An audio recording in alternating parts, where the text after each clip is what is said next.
السلام عليكم يا شباب. ان شاء الله هنبدأ سلسلة جديدة من الكورسات بإذن الله هنشرح فيها السيجنال اند سيستم، وهنغطي كل المحتوى اللي بيتم دراسته في الجامعات المصرية بإذن الله. تمام. في الحقيقة ان مادة السيجنال اند سيستم دي هي انترودكشن لتخصصات كتير جدا، عشان كده بيتم دراستها في اغلب الجامعات، وبالذات في العلوم الهندسية. تمام. ليه؟ لان هي زي ما انا بقول لسيادتك ان هي انترودكشن قويه جدا سواء كان كوميونيكيشن انجينيرنج او بايوميديكال انجينيرنج او كمبيوتر انجينيرنج او كنترول سيستمز، كل بتخدم جميع الاتجاهات الهندسيه. ده راجع ليه؟ راجع الى ان اي نظام هندسي في الدنيا هو في الاول وفي الاخر هو ليه انبوت، تمام، وليه اوتبوت. طيب الانبوت او الاوتبوت ده هو في الاخر سيجنال.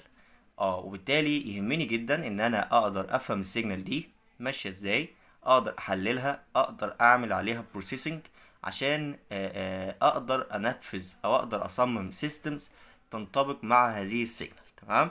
طيب فعايزين نتفق اتفاق مبدئي ان كلمه سيجنال دي هي في الاول وفي الاخر هي انفورميشن، معلومه. المعلومه دي هي موجوده في الواقع، سواء كان صوت، تمبريتشر، درجه حراره، اقصد يعني ايمج، صورة، نبضات قلب في الجانب البيوميديكال.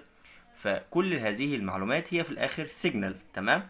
فالسيجنال ده احنا كمهندسين احنا عايزين نضع الانفورميشن دي في ماثيماتيكال موديل.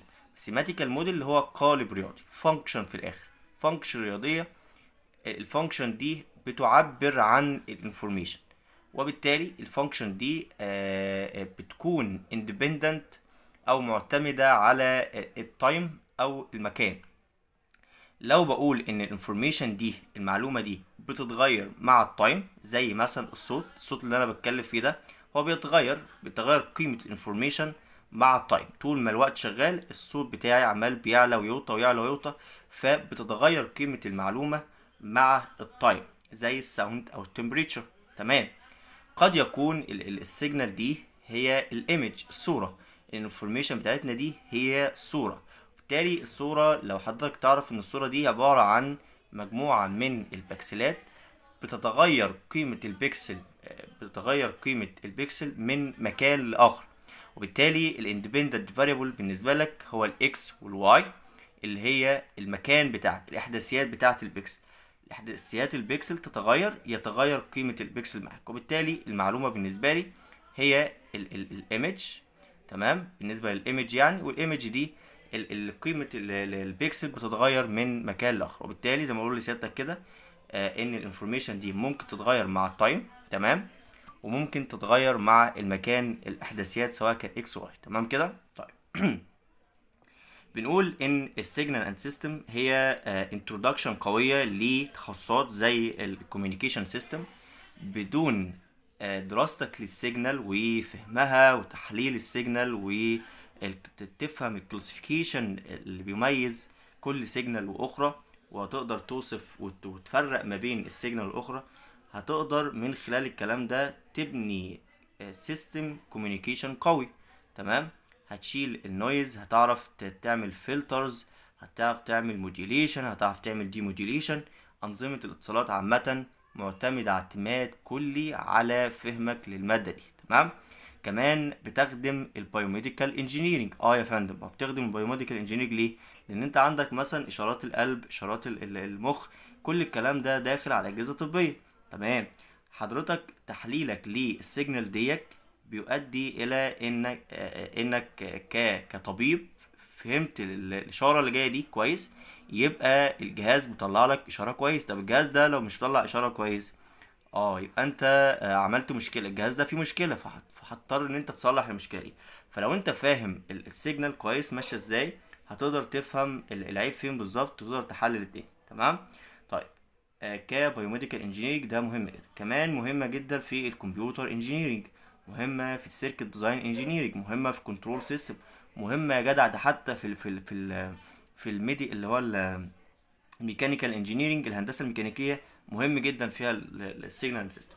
وبالتالي بنقول الماده دي هي ماده من اقوى المواد الهندسيه اللي بتدرس في الجامعات، سواء كان جامعات مصريه او غير مصريه يعني. تمام.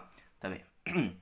احنا في المحاضره دي احنا بس هنتكلم عن انترودكشن عن الماده سريعه كده، ونفهم يعني ايه سيجنال. ان احنا المبدأ الوحيد اللي احنا فهمناه دلوقتي او المعلومة الوحيدة اللي احنا فهمناها ان سيجنال ديت معناها انفورميشن بتتغير مع التايم او بتتغير مع المكان. طيب احنا عايزين نقسم السيجنال ديت لمجموعة من التقسيمات، ونشوف ليه احنا بنحتاج ان احنا نقسم السيجنال بتاعتنا دي للوحدات دي. تمام. طيب فبنقول ان شاء الله المحاضرات القادمة يعني هنوضح الفروقات ما بين كل نوع والتاني. فالكلاسيفيكيشن اوف سيجنال، تصنيف السيجنال، ممكن يكون السيجنال دي continuous time signal او discrete time signal.